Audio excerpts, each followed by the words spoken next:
G news మార్పు ఆరంభమైంది.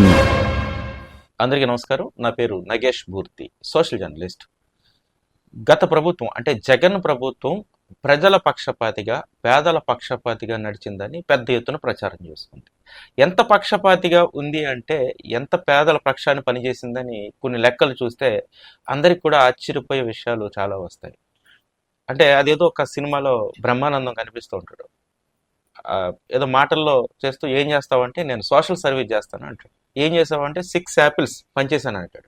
దాంతో అతను పెద్ద సోషల్ యాక్టివిస్ట్ లాగా చెప్పుకుంటా ప్రయత్నం చేస్తాడు. జగన్ ప్రభుత్వంలో కొన్ని విషయాలు చూస్తే అలాగే అనిపిస్తూ ఉంటుంది. ఎందుకంటే నేను పేద ప్రజలకి ఎక్కడ పెన్షన్లు ఇచ్చాను, కావాల్సిన డబ్బులు పనిచేశానని చెప్తున్నటువంటి జగన్ ప్రభుత్వంలో కొన్ని జీవోలు చూస్తే అసలు భూబకాసురుడేమో అనిపిస్తూ ఉంటుంది. ఎందుకంటే ముఖ్యంగా పేదలకు సంబంధించినటువంటి ఎస్టెండ్ ల్యాండ్ విషయంలో జగన్ ప్రభుత్వం చాలా తప్పులు చేసింది. ఎలాంటి తప్పులు ఒకసారి మనం గణాంకాలు చూద్దాం. భారతదేశంలో ప్రభుత్వం ఏర్పడిన తర్వాత ఆంధ్రప్రదేశ్లో అంటే ఇప్పుడు ఉన్నటువంటి ఆంధ్రప్రదేశ్లో దాదాపు 35,44,000 ఎకరాల ఎస్ఎండ్ ల్యాండ్. ఇందులో అప్పటి నుంచి ఇప్పటి వరకు అంటే దాదాపు 1995 ఆ ప్రాంతం వరకు ప్రభుత్వం అంటే ఈ ఆంధ్రప్రదేశ్ ప్రాంతంలో ఉన్నటువంటి ల్యాండ్స్ లో దాదాపు 24,25,000 ఎకరాల వరకు పేద ప్రజలకు పంపిణీ చేసింది. దీన్ని బీ పట్టా ల్యాండ్స్ అంటారు. అంటే ప్రభుత్వం వాళ్ళకి పట్టా ఇస్తుంది, ఎప్పుడైనా తీసుకోవచ్చు. గ్రామాల్లో ఎలా ఉంటుందంటే సాధారణంగా ఒక గ్రామాన్ని యూనిట్ గా తీసుకుంటే ఆ గ్రామంలో ఒక 100 ఎకరాలు ఎస్ఎండ్ భూమి ఉంటే దాంట్లో దాదాపు ఒక 80 ఎకరాల వరకు పేదలకు పంచారు. మిగిలిన దేవాదాయ శాఖ కింద, టెంపుల్స్ కింద ఉంటుంది. ఈ 80 ఎకరాల్లోనూ ముఖ్యంగా ఎస్సీ, ఎస్టీ, బీసీలకి ఇస్తారు, లేదా ఓసీలో ఉన్న పేదలకు కూడా ఇవ్వచ్చు. అంటే వైట్ రేషన్ కార్డు హోల్డర్స్ అనేవారు గతంలో. ఇప్పుడు కూడా దానికి బెంచ్ మార్క్ సెట్ చేసి ఆ పేదలకు భూములు పట్టాలు ఇచ్చారు. వాళ్ళు సాగు చేసుకుంటూ ఉంటారు. దీని మీద చాలా మార్పులు చేర్పులు అంటే సాధారణంగా గ్రామాల్లో మోతుబర్లు, భూస్వాములు, బడా రాజకీయవేత్తలు ఏం చేస్తారంటే 100 రూపాయలకి 1000 రూపాయలకి కూడా ఆ భూములు లాక్కున్న దాఖలాలు మొదటి నుంచి గత 50 ఏళ్లలో చాలా సార్లు జరిగాయి. ఫర్ ఎగ్జాంపుల్ ఒక పేద కుటుంబానికి ఒక 2 ఎకరాల భూమి ప్రభుత్వం కానీ ఎస్ఎండ్ ల్యాండ్ ని పంపిణీ చేసి పట్టా ఇచ్చినట్లయితే ఒక 1000 రూపాయల అప్పుకే ఆ 2 ఎకరాలు తన కంట్రోల్లో పెట్టుకుని ఇప్పటి వరకు తను సాగు చేసుకుంటున్న సందర్భాలు ప్రతి గ్రామంలో ఉన్నాయి. అంటే ప్రభుత్వం పంపిణీ చేసిన 24 లక్షల ఎకరాల్లోనూ కేవలం 1000 ఎకరాలు కూడా ఒరిజినల్ పేదల చేతుల్లో లేవంటే అతిశయోక్తి కాదు. ఇది జరిగింది. ఇది జరిగినప్పుడు దీని మీద చాలా ప్రజాపక్షాలు చాలా ఉద్యమాలు చేసాయి. ఎస్ఎండ్ ల్యాండ్స్ అన్ని పేదల చేతుల్లోనే ఉండాలి, భూస్వాముల చేతుల్లో ఉండకూడదు. దీని మీద గ్రామ స్థాయిలో ఒక సర్వే జరగాలని గత 30 ఏళ్ళుగా ఉద్యమాలు జరుగుతూ ఉన్నాయి.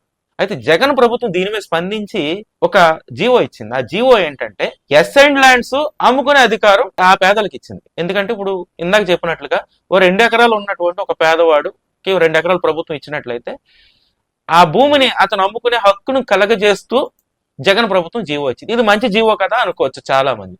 కానీ ఇక్కడ ట్విస్ట్ పెట్టింది. ఆ ట్విస్ట్ ఏంటంటే ఎవరి సాగులో ఆ భూమి ఉంటే, ఎవరి చేతిలో ఆ భూమి ఉంటే వాళ్ళు అమ్ముకోవచ్చు అని. అంటే ఆల్రెడీ లాగేసుకున్న భూములన్నీ ఆ భూస్వామి అమ్ముకోవచ్చు అనమాట. అంటే ఇప్పుడు పేదలకు బెనిఫిట్ జరిగిందా, పెద్దలకు బెనిఫిట్ జరిగిందా అంటే ఈ జీవో ద్వారా పెద్దలకే, భూస్వాములకే, బడా రాజకీయ నాయకులకి, ఆ గ్రామాల్లో దోచుకున్న దోపిడీదారులకే మేలు జరిగే జీవో అనమాట. దీని మీద లెక్కలు చూస్తే దాదాపుగా 25 లక్షల ఎకరాలు పంపిణీ చేస్తే అందులో 5 లక్షల ఎకరాలు కూడా పేద ప్రజల చేతుల్లో లేవు. దాదాపు 80% దోపిడీకి గురి కాబడ్డాయి.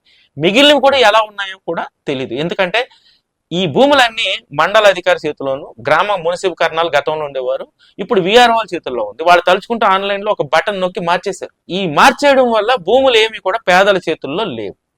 ఇప్పుడు ఈ జీవోను అడ్డు పెట్టుకునే ఈ మధ్య కాలంలో మదనపల్లిలో రిజిస్టర్ ఆఫీసులో ఉన్నటువంటి, రెవెన్యూ ఆఫీసులో ఉన్నటువంటి మొత్తం కాగితాలను తగలబెట్టారు. ఎందుకు తగలబెట్టారంటే ఇలాంటి మార్పులు చేర్పులు బయటకు వస్తాయని.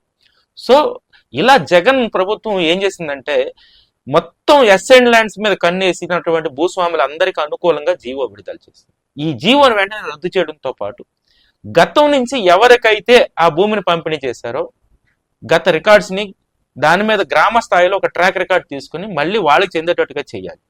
అడ్డుగోలుగా అప్పులు ఇచ్చి అడ్డుగోలుగా దోచుకున్నటువంటి బడా భూస్వాములని పక్కన పెట్టాల్సినటువంటి అవసరం ఈ ప్రభుత్వం మీద ఉంది. ఇప్పుడు దీని మీద చంద్రబాబు నాయుడు ప్రభుత్వం స్పందించిన ప్రభుత్వం ఏం చేయాలంటే ఖచ్చితంగా వీటిని కూలంకుషంగా గ్రామ స్థాయిలో ప్రజా కమిటీల ఆధ్వర్యంలో పెద్ద పెద్ద కుటుంబాలను పక్కకు పెట్టి ప్రజలకు మేలు చేసే విధంగా ఆ గత జీవోలు ఏవైతే తప్పుకున్నాయో తప్పుడు అంశాలను తొలగిస్తూ కొత్త జీవోను విడుదల చేసి ఎస్సైన్డ్ ల్యాండ్స్ ఖచ్చితంగా నిజమైన పేదలకు దక్కేటట్టుగా చేయాల్సిన అవసరం ఎంతైనా ఉందనేది నా అభిప్రాయం.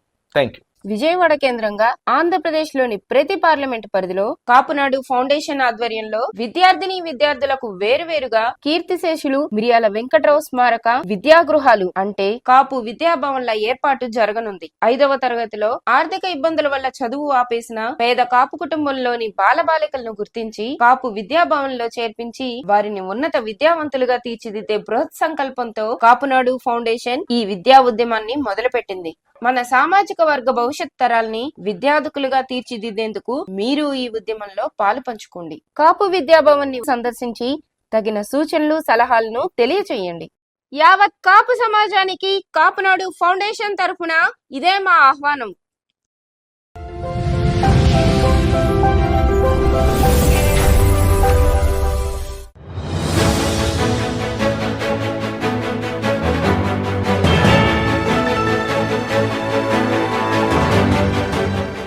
జీ న్యూస్, మార్పు ఆరంభమైంది.